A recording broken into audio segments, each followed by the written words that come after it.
Bueno, voy a explicar ahora el código genético. El código genético está situado en la página 298 del libro.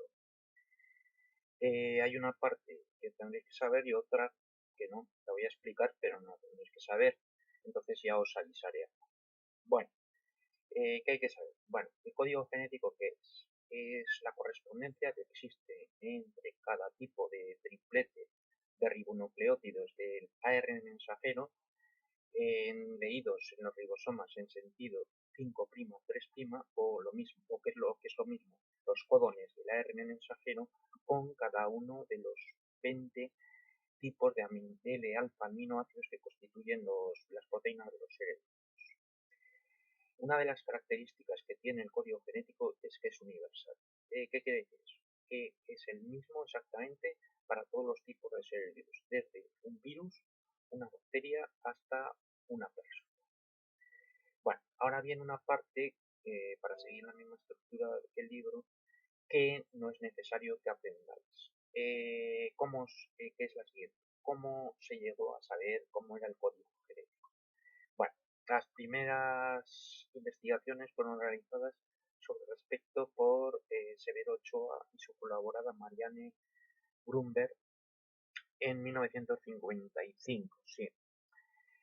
¿En qué se basa esta investigación? Bueno, es muy importante, porque encontraron una enzima que aislaron de una cepa bacteriana a la que llamaron polinucleótido fosforilasa, que, al igual que la ARN polimerasa, fabricaba sin necesidad de cebador una cadena de ARN, en este caso mensajero. Siempre que hubiera en el medio, está la diferencia con la ARN polimerasa, en lugar de ribonucleótidos difosfato con dos grupos fosfato de adenina, guanina, citosina y uracilo. Otra diferencia con la ARN polimerasa normal es que esta polinucleótido fosforilasa no necesita una cadena de ADN molde. Entonces, ¿cómo fabrica, en qué orden pone los ribonucleótidos en el extremo 3' conforme va creciendo la cadena? Pues los va cogiendo al azar. Pues cuando le apetece coge la adenina, otra vez el uracilo, es decir, fabrica cadenas al azar. Pero lo importante es que si, por ejemplo, solo le ponemos ribonucleótidos y fosfato de uracilo, fabricará una cadena que solo tendrá uracilo, es decir, una cadena poli-U. Si le ponemos citosina, pues poli-C, y así sucesivamente. Si le ponemos la combinación de adenina, guanina y uracilo, pues habrá entre las posibilidades una que será poli-AUG, AUG, AUG, etc. Bueno, en segundo lugar, en el año 1961, 6 años más tarde, utilizando esta enzima y otras cosas que vamos a ver ahora, Nirenberg establece ya definitivamente el código genético. Bueno, ¿cómo lo hace? Bueno, primero, con la polinucleótido fosforilasa fabrica cadenas de, como hemos dicho, poli-U, poli-A, poli-G, poli-C, poli-AUG, todas las posibilidades que se os ocurran existentes. Bueno, y por otro lado, en el laboratorio coge 20 tubos de ensayo, los llena en medio acuoso de todos los componentes necesarios para hacer la traducción, es decir, las dos unidades de los ribosomas, la pequeña y la grande, ATP, que veremos luego en la traducción que se necesita para la activación de los aminoácidos, GTP, que es necesario, que ya veremos para el proceso de traducción, para aportar energía. También pone todos los tipos de ARNT existentes, que hay varios para los distintos tipos de aminoácidos. Y finalmente pone, los numera, y en cada uno de ellos solo pone un aminoácido. Y además cada aminoácido está marcado con un isótopo que emite radiactividad, que es el carbono 14. Por ejemplo, en el tubo 1 pone solo el aminoácido fenilalanina. En el tubo 2 marcada. En el 2 pone solo el aminoácido prolina marcado. En el 3 pues pone por ejemplo, la lisina marcada. En el 4 pone solo un aminoácido marcado, que es la glicina. Y así, por ejemplo, en el 20 pues pone la metionina marcada.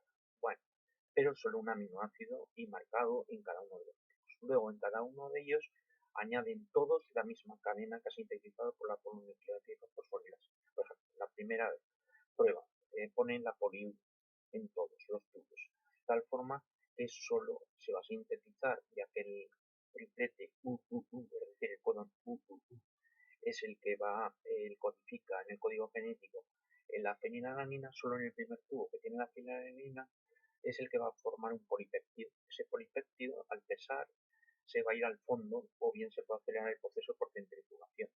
Y en el único tubo que va a aparecer radiactividad en el fondo, es decir, en el fondo del tubo, porque se ha formado un polipéptido, y radiactivo va a ser en el primer tubo que tiene la fenilalanina. Por lo tanto, ya se puede deducir que codifica fenilalanina. Se repite el proceso en los 20 tubos para la cadena poli-P y se ve que solo en el segundo tubo se forma el sedimento radiactivo, es decir, en el de la prolina. Por lo tanto, CCC codifica prolina. Así sucesivamente, pues luego se repite con la polia, se ve que el triplete AAA forma el sedimento en el tercer tubo, es el de la lisina. Y por último, la GGG, el triplete GGG se ve que con la poli G se ve que en el cuarto tubo el que tiene la glicina. Así sucesivamente hasta llegar el 20, que se añade una cadena que es AUG, AUG, AUG, AUG, y se obtiene en el último tubo que tiene la mezcla. Y así se llega a establecer el código. Bueno, me diréis, ¿y cómo sabe que la polinucleótido fosforilasa es lo que estamos añadiendo? Por ejemplo, es AUG, AUG, AUG, porque en esta época ya se conocía la técnica de secuenciación del ADN. Esta técnica se basa en añadir a la enzima ADN polimerasa y a una cadena molde, que sería la que queremos saber qué secuencia tiene, un ADN polimerasa con un cebador de ARN o ADN que fabrique una cadena complementaria, de tal forma que se añaden los 4 tipos de red de esos nucleótidos, adenina, guanina, citosina y uracilo. Pero si queremos primero saber dónde están las adeninas, pues cogemos las adeninas y las mezclamos, las normales con unas que se llaman dideoxirribonucleótidos. Estas tienen bajo porcentaje. Estas se diferencian de las normales en que en la pentosa no solamente el carbono 2' tiene en lugar de un H, sino que también ocurre esto en el 3'.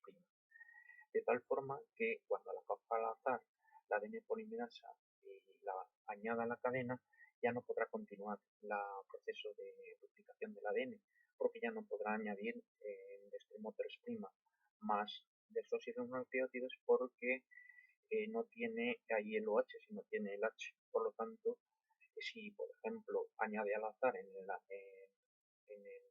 número 2 donde había una adenina, pues formará una cadena fuerte. Si luego hay otra adenina que enfrente tendrá en el ADN complementario una timina en el puesto 5, pues se formará una un poco más larga, así sucesivamente. Lo mismo para la guanina, y se repite para la citosina y se repite para la timina. Y luego se hace una electroforesis. Los fragmentos más cortos emigrarán a más velocidad y se desplazarán más, y los más largos emigrarán un poco. De tal forma que se hace lo mismo para todos los fragmentos de adenina, guanina, citosina y uracilo, y se van ordenando según longitud de los más cortos. El más corto de todos estará el primero en la secuencia y el más largo estará el último. Bueno, una vez esto que no entra para la EBAU, voy a explicar cosas ya más importantes que entran para la. Bueno, lo primero, características del código genético. Primero, uno, ya he dicho, es universal. Segundo, hay, hay 64 secuencias posibles, porque se dedujo que había 64 secuencias posibles que se codifican aminoácidos.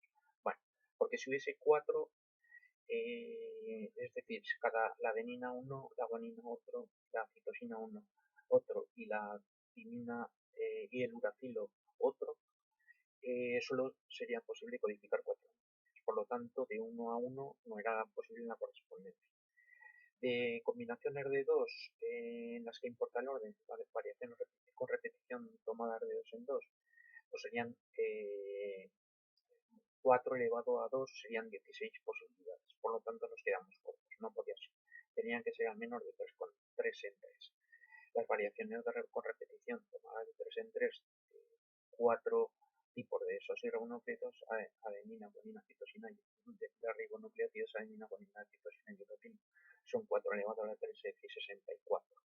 Por lo tanto, sobraba, porque había que codificar 20. Esto nos trae como consecuencia la otra característica del código genético, que es que está degenerado. ¿Qué quiere decir esto?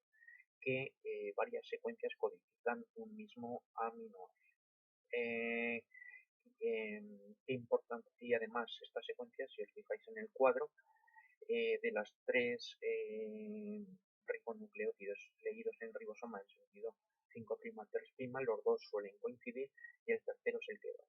De tal forma que si varía el tercero por un fallo de la transcripción, el de la ARN polimerasa, y añade un ribonucleótido distinto al que tendría que haber, a la hora de traducirse se añadirá el mismo aminoácido en la cadena polipeptídica que se va a sintetizar y no habrá ningún problema en la función ni en la estructura de la proteína. Y si hay un fallo en uno de los dos primeros, sí que probablemente se modifique el aminoácido que se va a añadir en la traducción, pero siempre que este está en una zona que está fuera del centro activo de la proteína, de la enzima o de la parte funcional de la proteína estructural, no va a haber una alteración en la función de la proteína. Importante. Solamente habrá una alteración cuando esté formando este aminoácido sustituido por otro alterado en el centro, como ocurre en algunas mutaciones de enzimas en las que no funciona. Bueno, si os dais cuenta, solo hay 3 secuencias del, tres codones que no tienen significado biológico, no tienen correspondencia con ninguna aminoácido. Son la UAA, UAG y UGA. Estas 3 conviene que os las aprendéis, aunque en principio dice que no, pero bueno, son 3. Son las que llaman las secuencias de finalización, indican en finalización del proceso de traducción. Y luego hay otra secuencia que es la AUG, que hace 2 cosas a la vez. Uno, codifica el aminoácido en la traducción metionina y además es la secuencia de iniciación de la traducción. Indica que se tiene que empezar la traducción en complejo riboso. Por ello,